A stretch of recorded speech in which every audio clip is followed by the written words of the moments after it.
the squat challenge. I've been meaning to recap this for a long time now, but I wanted to get a really good grasp on everything that I learned and everything I wanted to say in the video before I made it. So the challenge was something that I got from some Olympic lifters I follow on Instagram and Facebook, and it entails squatting a certain amount every single day to get to a goal. So for my challenge, I wanted to get to 500 pounds for a squat. It's something I'd never gotten to before. I'd gotten to 450, 460 in the past, but never pushed to that 500 level, which is a big milestone in squats. So I set the bar at 405 for the minimum squat every day and decided I would do it for 60 days straight and see if I got to the goal. So in doing this, I learned some things that really transformed how I think about training, squatting, nutrition, and some other things in general that I think are super important for not just athletes, but anybody looking to get stronger, change their physique, etc. So the first thing I learned was that when you do something every day, you get better really fast. The key to getting to my goal was, a lot of it was technique. It was getting better at actually squatting. It was getting better at the squat itself. Not necessarily getting stronger, but getting better at squatting. So I got to the goal in 34 days. Went from 435 as a max to 500 as a max in 34 days. It was pretty quick. It was faster than I had expected. And I think one of the main reasons was I just got better at squatting. If you watch my Instagram videos, because I posted squats every single day of the challenge, if you look at the Instagram videos, my form in the beginning was decent. It was passable to not cause injury, but wasn't great. And then my form when I got to 500 was great. It was much better, really smooth squats, and you can see a huge change in the form of the squat and the ability to squat. So that was probably the number one key and the number one thing I learned. If you want to get better at something, do it every day in any amount. It doesn't have to be a ton every day, but some every day, and you will get better really fast. The second thing, and this could be the most important, was that nutrition is everything. Nutrition is so important in changing your body, getting stronger, getting faster, that I can't say enough about it. So for the first 34 days, I decided that I wanted to get as strong as possible. I wanted to squat more weight, so I ate everything in sight. For me, that means healthy food for the most part. I splurged and went out to dinner every once in a while, but for the most part, I ate just a ton of healthy food. Chicken, rice, vegetables, fruits, everything that we should be eating and that we innately know we should be eating, that's what I ate. So I ate between 4,000 and 5,000 calories a day for those first 34 days, and the gains were through the roof. They were through the roof. I mean, 65 pounds in 34 days is by far the biggest strength gain I've ever had in my life. And nutrition was a huge part of it. Because after I got to the 34 days and I got 500, I changed my nutrition. I decided that I was gaining too much weight, and that for athletic reasons, I needed to get lighter. I needed to get leaner. So I switched to a cutting diet of around 2,000 calories for the last couple weeks of the challenge. And my gains stopped. I stopped getting stronger. My squat stayed right around the same, and the strength didn't go up anymore. And I want to attribute it almost completely to the change in diet. I wasn't eating enough food to fully recover. I wasn't eating enough food to fuel the next day's workouts. And I saw that in my lack of results. So for the last 26 days, I didn't really get that much stronger. I ended at 505 and I got to 500 in 34 days. So those last 26 days, I gained 5 pounds in squat weight.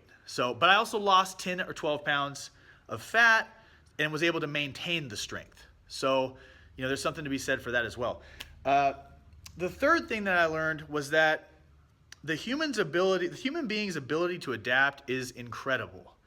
The first 4 or 5 days of the challenge were really rough. I was sore, I was tired, I didn't want to squat, but I forced myself to do it.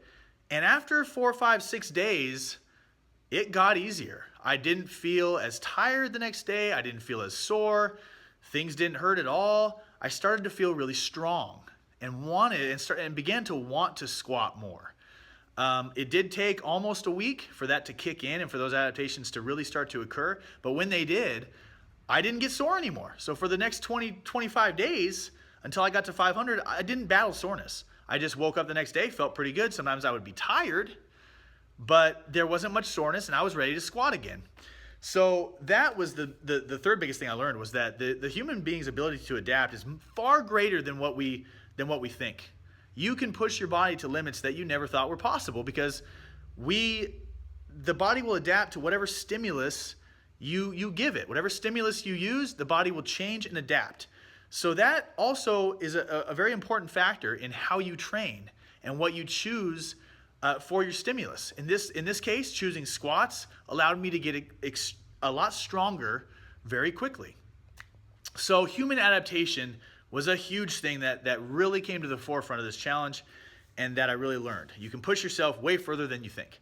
The fourth thing that I wanted to talk about isn't necessarily some knowledge I gained, but it was the effect of the challenge, and it was different than I had expected. So during the challenge, I focused so much on squatting that I stopped deadlifting completely. I limited my hamstring work to a fairly minor amount, just because I was so focused on the squat. I did some upper body work, not a ton, and I basically stopped doing cleans for the most part. I did some light cleans every once in a while, but for the most part, they were pretty light. So the things that happened that I didn't expect was I got stronger in all of these other lifts without doing them. So when I deadlifted at the end of the challenge, it had gone up 40 pounds.